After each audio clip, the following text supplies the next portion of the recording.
खैब कतन घिवे में रोटी बोरी राजा जी घरे रहब तुमे हरिया गोरी राजा जी एहो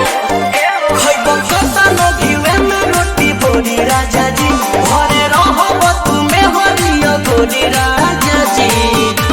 निहर बजे ढोढ़ी राजा जी धली कमजोरी राजा जी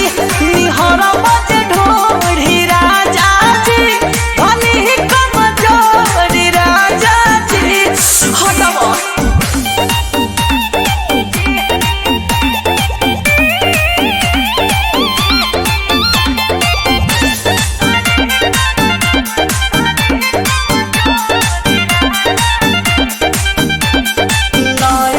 शादी साद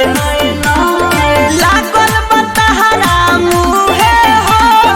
तहरा बुझाता कि दुनिया में बढ़ के एक चीज हुआ पाऊ है हो नए हसादी सवाद नए लागल बतहरा मुहे हो तहरा बुझाता कि दुनिया में बढ़ के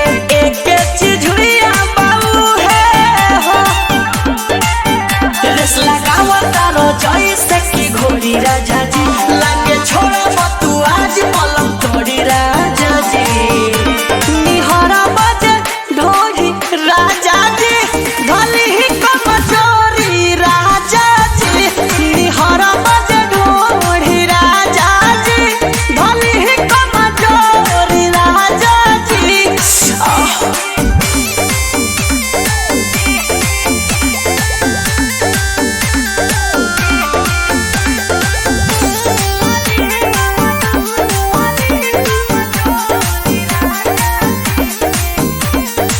चली तो देह जाई गोल सुनाए धाव जया कासे हो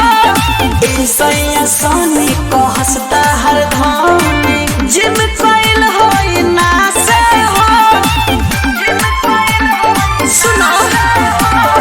रोज है चली तो देह जाई गोल सुनाए चंचल कासे हो इंसैया सोनी को हंसता हर धानी जिम कोइल होई ना से हो सुतल रहता र खाली साड़ी ओढ़ी राजा जी होई कोमल शरीर देव कोड़ी राजा